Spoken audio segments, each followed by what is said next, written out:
औज़ुबिल्लाहिमिनश्शैतानिर्रजीम बिस्मिल्लाहिर्रहमानिर्रहीम। Hello students, अस्सलाम वालेकुम स्टूडेंट्स। उम्मीद है आप सब लोग खैरियत से होंगे।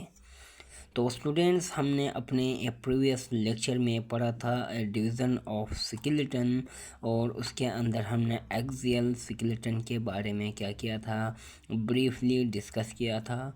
और आज हम पढ़ने जा रहे हैं अपेंडिकुलर स्केलेटन। सही है मेरे स्टूडेंट्स। हमने कल एक्सियल स्केलेटन पढ़ते वक्त हमने कहा था कि जो बॉडी के एक्सेस में यानी सेंटर में बॉडी के एक्सेस में जो बोन्स पाए जाते हैं, इनको कहा जाता है एक्सियल। जबकि जो पेक्टोरल गिर्डल और पेल्विक गिर्डल, उसके बाद फोर लिम्ब, हाइंड लिम्ब में जो हड्डियाँ पाई जाती है, उनको क्या कहा जाता है, अपेंडिकुलर कहा जाता है। ह्यूमन बॉडी के अंदर हमने कहा था कि एडल्ट के अंदर 206 बोन्स प्रेजेंट होते हैं। तो इन 206 बोन्स में से 80 एक्सियल बोन होते हैं, जबकि 126 अपेंडिकुलर बोन्स होते हैं। आज हम पढ़ने जा रहे हैं अपेंडिकुलर बोन्स। तो मेरे स्टूडेंट्स, अपेंडिकुलर बोन्स को पढ़ने से पहले हमें कुछ टॉपिक्स हैं हमारे पास, उनको डिस्कस करना बहुत लाजिम है। तो हम सबसे पहले समझेंगे फंक्शन ऑफ बोन्स। बोन्स की फंक्शन क्या होती है। बोन हमारी बॉडी के लिए क्या करते हैं, शेप प्रोवाइड करते हैं, और ये हमारी बॉडी की प्रोटेक्ट करते हैं।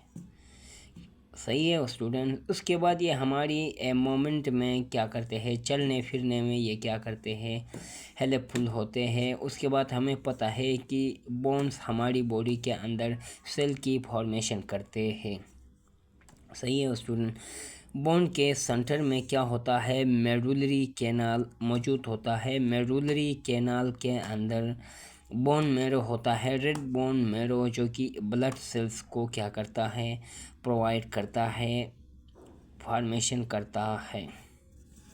तो ये थी हमारे पास फंक्शन ऑफ बोन्स। अभी हमारे पास क्या है, टाइप्स ऑफ बोन्स। मतलब शेप के हिसाब से, शक्ल के हिसाब से बोन्स को 5 कैटेगरीज में क्या किया गया है, डिवाइड किया गया है।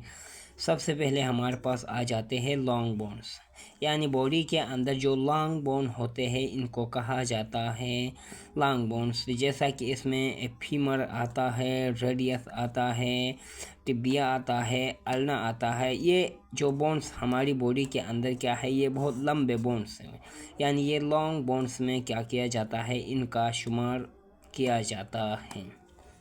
इसके बाद हमारे पास शॉर्ट बोन्स। बॉडी के अंदर जो शॉर्ट बोन्स होते हैं, जो ऐसे बोन्स जिनकी साइज़ बहुत कम होती है, इनको कहा जाता है शॉर्ट बोन्स। शॉर्ट बोन्स हमारे पास रिस्ट और एंकल्स में क्या होते हैं, मौजूद होते हैं।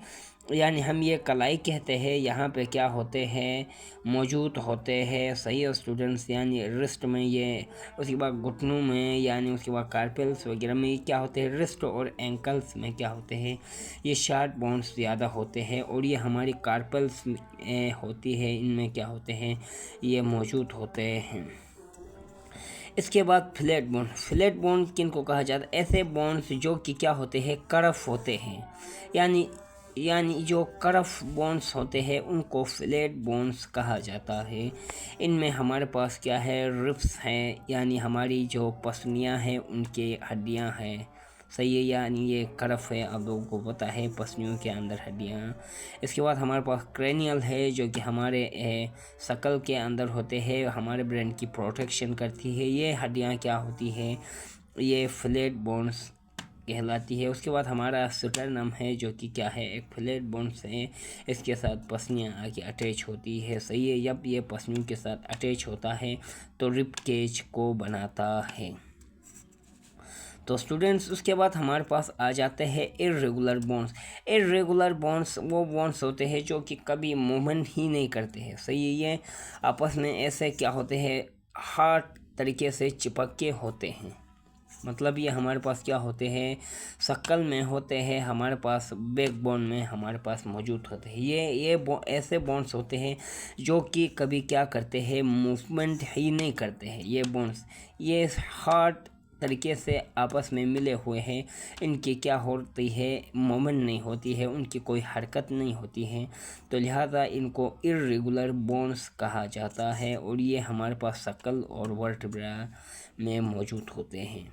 इसके बाद हमारे पास आ जाता है सीसामोइड बोन। सीसामोइड बोन्स किन को कहा जाता है? हमारे जो टेंडेंस हमने अपने प्रीवियस लेक्चर में पढ़ा था, जब बोन्स से मसल्स के साथ अटैच होते हैं तो इसको कहा जाता है टेंडेंस। यानी सीसामोइड बोन्स वो छोटे बोन्स होते हैं जो कि टेंडेंस के अंदर क्या होते हैं, मौजूद होते हैं, और उनमें हमारे पास क्या होते हैं, पटेला होता है, ये हमारी जो टांगों में मौजूद होता है। उसके बाद नी जॉइंट्स, हमारी जो घुटनों के जो जॉइंट्स होते हैं, ये क्या होते हैं, सीसामाइड बोन्स होते हैं। और एक और बात बताऊँ तो बोन्स और बोन्स के दरमियान जो अटैचमेंट होती है उसको लिगामेंट कहा जाता है। और मैं आप लोगों को बताऊँ तो लिगामेंट और ये टेंडेंस बहुत इम्पॉर्टेंट एमसीक्यूज भी है और उनके बारे में डिफिनेशन भी पूछा जा सकता है एग्ज़ाम में। तो उसके बाद हम आ जाते हैं अपेंडिकुलर बोन्स के अंदर। हमने कहा था अपेंडिकुलर कितने होते हैं, 126 से अपेंडिकुलर क्या होते हैं, बोन्स होते हैं। इनको क्या किया गया है, दो हिस्सों में डिवाइड किया गया है 126 अपेंडिकुलर बोन्स को। एक को क्या कहा जाता है, पेक्टोरल गिर्डल एंड फोर लिम कहा जाता है, दूसरे को पेल्विक गिर्डल एंड हाइंड लिम कहा जाता है। सही है स्टूडेंट्स, क्या कहा जाता है, हाइंड लिम। अब पेक्टोरल गिर्डल और पेल्विक गिर्डल की हम बात करते हैं। पेल्विक गिर्डल की हम बात करें तो हमारे बाजू और हमारा जो गर्दन तक जो क्या होती है, अटैचमेंट होती है, बाजू के सबसे ऊपर जो जॉइंट्स होता है, सही है, यहाँ पे देख सकते हो, उनके साथ जो हड्डियाँ मौजूद होती है उनको पेल्विक गिर्डल कहा जाता है। सही, यानी हमारे जो बाजू की अटैचमेंट जिस जगह से शुरू होती है इसको क्या कहा जाता है, पेक्टोरल गिर्डल कहा जाता है। इनको 64 जॉइंट बोन्स में डिवाइड किया गया है। सही है स्टूडेंट्स, क्या पेक्टोरल गिर्डल को 64 बोन्स में डिवाइड किया गया है। आ जाओ हम देखते हैं कि वो 64 बोन्स कौन कौन से हैं। सबसे पहले दो क्लेविकल बोन्स होते हैं जो कि बाजू के सबसे ऊपर क्या होते हैं, मौजूद होते हैं। ये आप लोग क्या कर सकते हो, देख सकते हो। हमारा जो शोल्डर और आर्म के दरमियान जो अटैचमेंट होती है उसको क्या कहा जाता है, पेक्टोरल गिर्डल। और हमारे पास तो क्या होते हैं, क्लेविकल बोन्स होते हैं जो कि हमारे शोल्डर्स में क्या है, मौजूद हैं। उसके बाद दो रेडियस होते हैं, ये देख सकते हो हमारे बाजू के, ये रेडियस बोन है, दो होते हैं ये भी, यानी दो हमारे बाजू है, तो एक बाजू में एक और एक बाजू में एक, लिहाजा ये दो होते हैं। उसके बाद दो अल्ना बोन्स, अल्ना क्या होता है, रेडियस से अंदर मौजूद, रेडियस के बाहर मौजूद होता है। सही है, यानी ये जो हड्डी होती है यहाँ पे क्या होता है, मौजूद होता है।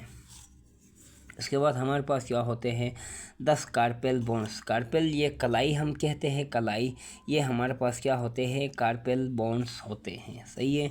इसके बाद मेटा कार्पेल्स, कार्पेल के जो आगे वाली जो जगह होती है ये जगह, इसको कहा जाता है मेटा कार्पेल। कार्पेल के अंदर 16 हड्डियाँ मौजूद होती है।